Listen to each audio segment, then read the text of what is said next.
In 1960, a quiet street in Buenos Aires witnessed something the world would only understand years later. A man named Ricardo Clement disappeared without a trace. Neighbors said he was polite, punctual, and ordinary, the kind who never drew attention. But there was nothing ordinary about him. His real name was Adolf Eichmann, the architect of the Holocaust's machinery of death. When Israeli agents tracked him down, the world applauded their courage. Yet few realized another hunt had already been unfolding, one much larger, darker, and far more secret. Thousands of kilometers away, deep within Moscow's intelligence headquarters, Soviet officers were crossing names off an enormous list, a list containing over 20,000 men who had served in Hitler's SS. Their orders were clear: find them, erase them. The mission wasn't born from justice alone. It was vengeance the Soviet way. Stalin's intelligence service, SMERSH meaning death to spies, had changed its purpose after Germany's defeat. No longer chasing traitors, it was now hunting ghosts of the Third Reich. Files were gathered from the ruins of Berlin, from captured headquarters, from interrogation rooms where broken officers traded names to stay alive. Among the men leading the effort was Viktor Abakumov, Stalin's ruthless enforcer. He built a database unlike anything the world had ever seen: handwritten cards, each one representing a man who had served the Nazi regime. To the Soviets, every name was a promise. Every promise demanded blood. Major Anatoly Novikov's story captured the essence of this mission. Outside Minsk, he uncovered a pit filled with thousands of bodies, among them, the tattered remains of his 14-year-old sister's dress. That night, he wrote to Moscow, "Every name we cross off brings peace to our dead. I will not stop until the list is empty." While the West celebrated victory with parades and reconstruction, Soviet agents scattered across a broken continent. They carried photographs instead of medals, pistols instead of flags. They moved through ruins and refugee camps, through monasteries and ports. Their mission: hunt the unpunished. But the war's end had unleashed another secret front, one that blurred morality itself. Across the ocean, the United States had quietly begun Operation Paperclip, recruiting former Nazi scientists, engineers, and intelligence officers. To Washington, these men weren't war criminals, they were assets in the new war against communism. The Soviets saw betrayal. What had been an alliance against fascism had turned into a race for control of the post-war world. And so, while some Nazis traded uniforms for laboratory coats and American paychecks, others vanished into the shadows, aided by priests, diplomats, and even the Vatican itself. Hidden under the cover of mercy, a Catholic bishop named Alois Hudel organized what came to be known as Ratlines. In Rome, fugitives received forged Red Cross passports and passage to Argentina, Paraguay, and Brazil. But SMERSH had eyes everywhere. Soviet agents posing as refugees slipped into these same camps, memorizing faces, recording false identities, sending coded reports from barns and cellars. The Americans wanted knowledge. The British wanted peace. The Soviets wanted justice, or what they called justice. For them, the war hadn't ended in 1945. It had simply gone underground. The war was over, but the ghosts of the SS were only beginning their second life. While cities across Europe tried to rebuild, a secret movement began, one that would change history forever. The year is 1945. In the ruins of Rome, a quiet figure in a bishop's robe walks through the Vatican's marble halls. His name is Alois Hudel, a Catholic cleric who sees the wars defeated not as monsters, but as lost souls. He creates something the world would later call the Ratlines. It starts simple. A few forged Red Cross papers here, a few secret train tickets there. But soon, it becomes a massive escape network. SS men, once the architects of death camps, now dress as monks, farmers, and refugees. They hide in monasteries, pray in silence, and wait for the night ships bound for freedom. Those ships sail to South America, Argentina, Brazil, Chile. Their leader, Juan Perón, welcomes them with open arms. He says he's helping European refugees, but everyone knows who these men really are. The same hands that once saluted Hitler now shake hands with new presidents. Meanwhile, in a barn somewhere in Austria, a Soviet agent named Pavel Gishin pretends to be a refugee. But his real mission? To watch every man who passes through those camps. He writes their names, memorizes their faces, and sends coded messages to Moscow every night. His reports describe thousands of SS officers escaping through Vatican channels. But something darker is happening in the same camps. American officers, the former allies of the Soviets, begin recruiting Nazi scientists and intelligence agents. They call it Operation Paperclip. To the Soviets, it's betrayal. To the Americans, it's necessity. Men like Franz Stangl, commandant of Treblinka responsible for nearly 1 million deaths, are protected, not prosecuted.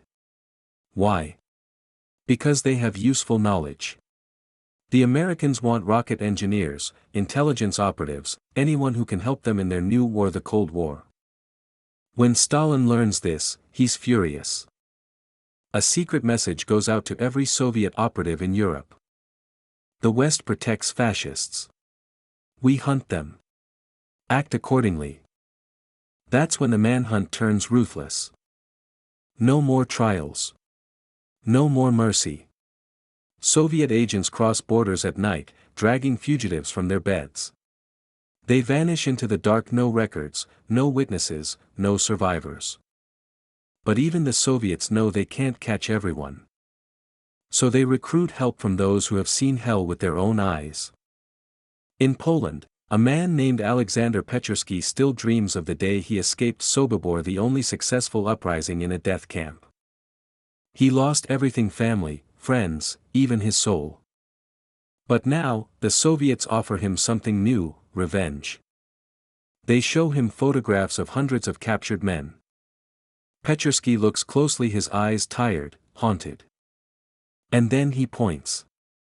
That one. Karl Frenzel. He made my friend carry her dead daughter for hours. He called it discipline. The hunt intensifies. Survivors across Europe, men and women who endured the camps, are brought in to identify faces. They remember everything. The limp, the missing finger, the voice that shouted during executions. Their memories become weapons. Their pain becomes power. And some of them want more than justice. They want vengeance. They form a group called Nakim Hebrew for revenge. Led by Abba Kovner, they plot the unthinkable, to poison the bread meant for German prisoners of war. The plan nearly succeeds. 2,000 SS men fall sick, but none die. Still, the message echoes across Europe. The hunted are now the hunters. The Soviets, seeing potential, secretly fund some of these survivor groups. They share intelligence, provide weapons, and build a shadow network stretching from Moscow to Munich, Vienna to Buenos Aires. One survivor, Helena, a quiet secretary in Hamburg, seems like an ordinary woman. But she works for the KGB. Every morning, she files reports for a German law firm. Every night, she files death warrants for the Soviet state. One evening, while shopping, she freezes. The man in front of her buying bread, he's her former camp guard. The same man who murdered her baby. She follows him home. Days later, the man vanishes without a trace. To the world, Helena remains a grieving widow. To the Soviets, she's a hero. But not all the hunters are made of steel. The years pass, and the line between justice and revenge begins to blur. Some Soviet agents start selling information, betraying missions for money. Others question what they've become. In 1950, Stalin dies. The KGB replaces the old SMERSH unit. The new era begins not with bullets, but with manipulation. The KGB learns that SS officers, terrified of being exposed, make perfect double agents. One of them, Eduard Rashman, the butcher of Riga, murdered thousands. When the Soviets find him working for American intelligence, they don't kill him. They blackmail him. He becomes a triple agent feeding fake information to the CIA, betraying his own comrades to the Soviets, and living under three identities. Europe becomes a chessboard filled with ghosts. The hunters and the hunted start to look the same. By the mid-1950s, the East German Stasi joins the game. Their spies infiltrate West Germany, unearthing shocking truths. Advisors to the new democratic government turn out to be former Nazis. The Soviets exploit this, flooding the media with proof that the Free West is built on the ashes of fascism. The manhunt is no longer just justice, it's propaganda, it's power, it's war by another name. The world had split in two, East and West, red and blue, truth and lies. But beneath the politics, one hunt never stopped. The KGB called it Operation Nemesis. The CIA called it Soviet revenge. But for those who lived through it, it was simply justice delayed. By 1953, Stalin was dead, but his ghosts lived on. The new Soviet machine, the KGB, inherited millions of SMERSH files. Inside dusty drawers lay the names of tens of thousands of SS men who had vanished after the war. Some were farmers now. Others were professors. A few had become priests. But to the KGB, they were all targets. The new KGB chiefs had learned one thing from the Cold War: information is more powerful than bullets. So instead of killing Nazis, they began using them. Vienna, 1954. A man named Eduard Roschmann walks through a crowded train station. To the world, he's an Austrian businessman. To the CIA, he's a useful spy against Moscow. But to the KGB, he's the butcher of Riga, a man responsible for 35,000 deaths. They don't arrest him. They offer him a deal. Work for us, or we tell the world who you really are. Terrified, Roschmann agrees. He becomes a double agent, feeding the Soviets fake CIA reports, betraying his new American handlers, and betraying his old SS comrades to save his own life. Every week, he writes letters filled with lies, and every week, the KGB lets him live. This becomes the new face of the manhunt: not bullets, but blackmail. Not execution, but exposure. The KGB quickly realizes they can turn these men into weapons. Every Nazi they find in the West becomes a propaganda victory. Every secret exposed weakens America's image. In 1956, East Germany forms the Stasi, the most feared secret police in Europe. 1 in 3 citizens becomes an informant. Every phone call recorded, every letter opened, every movement watched. At the top of this empire of paranoia sits Markus Wolf, the invisible man of the Cold War. Wolf's agents infiltrate West German ministries, the press, the police, even the Chancellor's office itself. And one day, they make a discovery that shocks the world. In Bonn, West Germany, the Stasi uncovers a file on Hans Globke, a respected advisor to Chancellor Konrad Adenauer. But Globke has a secret. He once helped write the legal commentary for Hitler's Nuremberg race laws, the same laws that stripped Jews of their citizenship and made genocide legal. The Soviets can't believe their luck. They leak the documents. Newspapers across Europe explode with headlines. West German government run by Nazi lawyer. The West is humiliated. The Soviets win without firing a shot.